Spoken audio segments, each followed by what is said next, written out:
apapun usahanya, satu menghasilkan, dua atine seneng.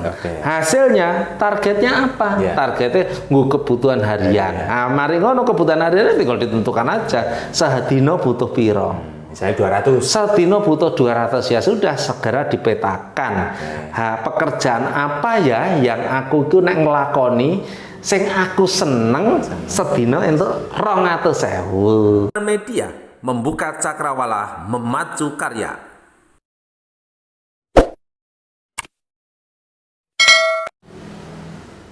Pak Win, gimana kabar? Alhamdulillah, sehat Mas Tri? Alhamdulillah. Sudah berapa tahun nggak ketemu ya? 2 tahun. 2 tahun. 2 tahun. Kemana saja ini? Ya keliling-keliling Pak Win. Jadi selama 2 tahun itu aku muter-muter coba usaha gitu Pak Win. Iya, weh, berarti sudah menjadi wirausaha dong ini. Ya, ceritanya gitu. Alhamdulillah. Jadi penjual emas kan. Cuma berapa kali ini saya ngerasain Pak Win. Apa ada yang kurang gitu. Dalam hati kurang mungkin satu, aku apa mungkin salah melangkah, apa kurang ilmu gitu. Tak pikir aku kan masih inget tuh ya saudara lama itu nggak bilang gitu. Ya, silaturahmi. Saudara lama dan lama bersaudara. Betul. Tentang usaha Pak Win. Iya, ya apa yang bisa saya sharingkan apa ini kira-kira? Tentang harian Pak Win. Aku kesulitan utamanya itu kan kebutuhan dapur kan tiap hari. Sedangkan kayak pemasukan pun di emas itu kan apalagi pandemi ini pun juga akan terasa gitu lah. Iya. Itu mungkin sedikit pengen aku ngobrol Pak Win. Gimana berarti Pak? obrolan ini kalau mau dirangkum nanti judulnya berarti apa, tip memulai usaha untuk harian. Siap. Betul itu. Ya, nek saya kok gini ya, jadi pokoknya orang usaha itu ora sah digawe susah.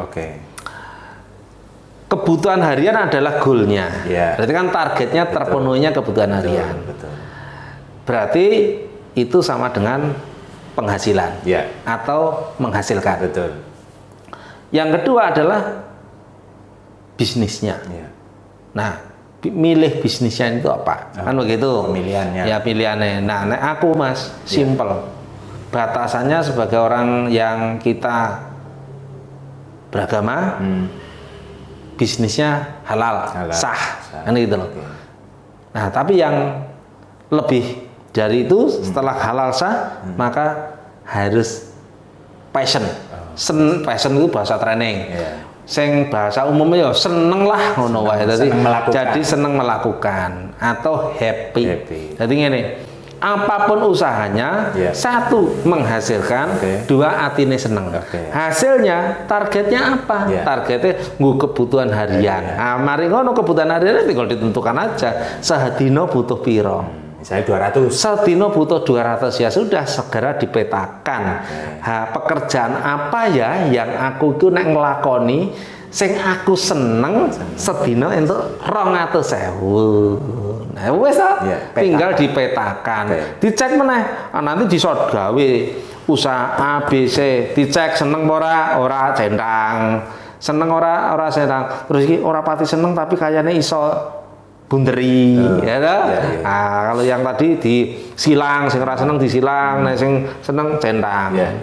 Dipetakan ngono wae, rasa angel-angel. Nah, aku ki seneng makan. Maka suatu ketika akhirnya saya seneng bisnis di kuliner. Awalnya ya. Iya. Tapi nyebeli juga nek kon ngurusi wedhus, mambu, barang kan juga rasa seneng. Tetapi apa? Tak cek meneh. Hasilnya bagaimana ya? Ternyata menghasilkan. Ya wes, mambu apa-apa. Yang penting menghasilkan. Supaya ora pati krasa mambu, atiku tak gawe seneng. Nalika ngorek-ngorek kotoran, duit. Ya iyalah, lah mbayangke sing elek-elek malah medeni gak situ mlaku. Iya, jadi orang banyak melihat itu dari sisi kesuksesan orang, tidak melihat dari sisi proses perjalanannya. Jadi, disimpulkan ya, menghasilkan dan seneng hati. Siap. Nah, gitu. Dapat ini aku masih. Nah, dapat ya?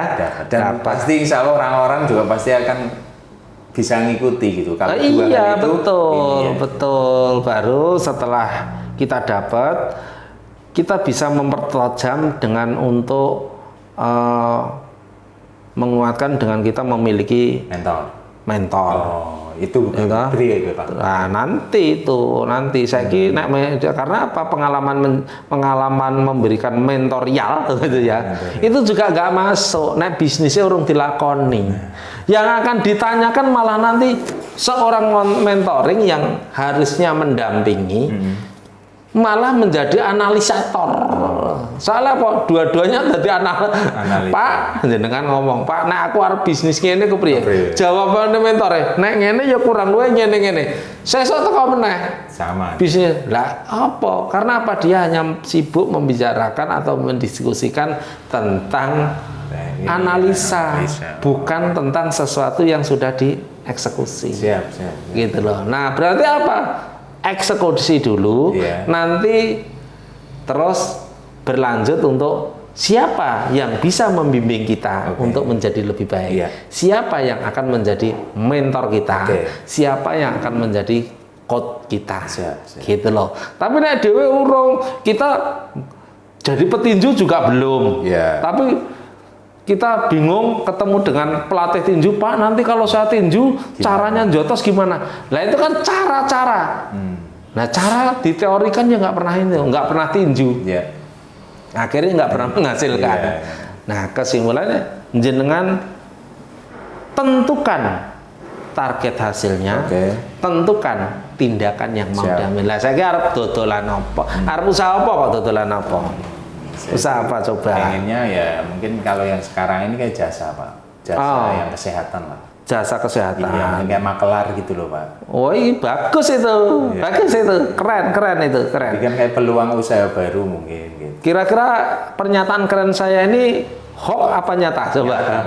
Ya itu. Persoalan itu kan. Ya gini, bisnis jasa itu bisnis yang menarik Mas Tri. Karena apa? Bisnis jasa itu kita cenderung lebih pada nggak perlu modal banyak, tapi kita butuh segmen banyak, betul. Dan kita nggak ada risiko, yang ada komisi, betul. Ya, jadi bagus itu. Sekaligus nanti dengan cara begitu, berarti kita bisa memetakan pasar-pasar. Butuhnya apa kita bisa adakan, butuhnya apa kita bisa petakan, gitu. Nah jasa yang penting dalam bisnis jasa, nek sejauh saya pernah berkecimpung bahkan sampai sekarang, kalau sekarang itu kan saya ada di jasa advokasi Yang penting di bidang jasa itu adalah kejelasan akad di depan. Dan kejelasan transaksi. Kenapa? Contoh begini, orang ikut menjualkan bisnis jasa, jasanya anggap saja jasa atau makelar atau marketing rental mobil, contoh gitu contoh, atau rental biro wisata, atau rental biro umroh, itu kan jasa. Yang penting adalah yang perlu kita ketahui wilayah kerja kita sampai di mana. Ini harus ada diperjanjikan. Jelas lah. Jelas. Kalau wilayah kerja sampai di sana. Contoh nih, saya juga membuka usaha sekarang. Jasa sumur bor. Nah, ada kesepakatan ini sama teman kita gitu loh. Bahwa Pak, jasa wilayah kerja jenengan adalah ketemu kliennya, ketemu konsumennya, terus nanti harga saya yang menentukan, kan kesononya begitu. Lah jatah saya berapa? 10%. Ya, 10%-nya kapan? Harus jelas juga. Setelah selesai lunas atau di depan. Kalau di sini saya minta di depan, wong saya hanya dapat komisi kok. Di depan saat DP, maka 10% saya harus diterima. Urusan pekerjaan sana. Nah, itu tertuang dalam perjanjian yang jelas. Sehingga kita yang nanti ketemu konsumen itu tidak menanggung risiko tanggung jawab yang memang bukan tanggung jawab kita, gitu Mas Tri. Sering anggap saja sumur bor ini bukan ini kita, bukan bisnis kita sendiri, tetapi kita malah menanggung risiko. Ya, jadi wilayah kerja kita harus jelas. Begitu. Komisinya berapa harus jelas, kapan diterimanya jelas. Jadi kejelasan akad itu menjadi sangat penting. Nah, jadi Kenapa penting akadnya jelas? Ini untuk menghindari permasalahan di belakang hari. Ya ta? Kan banyak begini ini saya juga ya karena ini semua kan dari pengalaman Mas Tri. Jasa teman kita pengen jual mobil, ya ta? Pengen jual mobil. Terus kita ya karena butuh tambahan penghasilan kan nge-share. Setelah laku ditinggal karena apa? Tidak ada kejelasan akad. Iya, dianggapnya dewe wong turah gitu loh, karena tidak ada kejelasan akad. Jadi kalau misalkan ada begitu jasa ya kita harus jelasnya akadnya. Jelas boleh dari semua harus. Dari semua mau terserah ya kalau akadnya ini mau berbunyi nominal, mau berbunyi prosentase, itu kan punya dasar masing-masing. Nggak usah debatable di bidang itulah. Itu ini jelas lah akad jelas. Contoh gini. Ada tak jualkan mobil, jualkan tanah, jualkan apa, itu kan jasa juga. Berapa rupiah kalau closing atau berapa persen dari ini. Jadi kalau kita di jasa yang sifatnya jual beli seperti itu, malah mending kita minta kejelasan kompensasi terhadap transaksinya. Kita nggak perlu terlibat di bidang harganya kita nggak perlu ikut menentukan. Contoh rumah mau dijual 500 juta silakan, mau dijual ditawarkan 500 juta akhirnya laku 400 atau tawarkan 500 juta tetapi lakunya 600, pokoknya kita terima bersih saja, kita referensikan saja. Itu kalau ngomong jasa pasnya begitu. Kita tidak masuk ke ranah yang menjadi wilayahnya si pemilik. Begitu Mas Tri. Peluangnya banyak lah ya. Bagus, banyak banget itu. Dan kalau jasa ya pilih aja jasa-jasa yang kalau ngomong jasa ini kan butuhnya harian. Ya, harian. Pilih jasa atau pilih penjualan atau pilih apapun yang juga penghasilannya harian. Kalau yang tadi temporer boleh. Kayak cuman rumah, itu kan nggak bisa waduh nanti ini untuk harian ya Pak. Loh, enggak harian ya dodolan properti ora cocok. Dodolan properti itu untuk goal yang lain. Tempo lama. Tempo lama. Contoh aku pengen punya mobil dengan menabung penghasilan dari maklaran properti, nggak apa-apa. Tapi kalau untuk beli beras, untuk beli minyak goreng, untuk beli jajan anak, ya itu yang harus hari ini kita jalan, hari ini kita dapat. Harus dipetakan. Siap. Itu Mas Tri. Terima kasih banyak ini Pak Win. Siap. Bermanfaat buat saya. Begitu ya. Jadi sudah mulai jelas. Kalau berarti jasa tadi kan sudah. Berarti itu kan klasifikasi yang nomor 2. Yang pertama harus dodolan apa? Iya, itu yang produknya aku juga harus mulai. Dicari dulu dan nanti untuk tahapan berikutnya ini kan baru masalah tahapan saya mau memulai usaha lagi sing pas apa. Nanti ya kalau dikasih Allah panjang umur kita diskusi tentang training, mentoring, dan coaching. Itu wilayahnya di mana. Semoga bermanfaat dan saya berdoa semoga Mas Tri ini segera punya usaha yang bikin hatinya seneng, happy, dan menghasilkan. Di balik juga nggak apa-apa. Bagaimana bisa hasilnya besar, leh ngelakoni atine seneng. Ojo sampai leh ngelakoni ora seneng, hasilnya cilik. Lah nek kebalik Pak, hasilnya gede tapi orang pati seneng. Lakukan dulu, siapa tahu bisa tresno jalaran saka kulino. Tadinya nggak seneng, tapi menghasilkan. Ya karena poin yang utama dibutuhkan adalah hasilnya. Ojo kakean teori muter-muter orang melaku-melaku. Hasilnya. Ya nanti 1-2 hari, 3 hari, seminggu boleh kita ketemu lagi.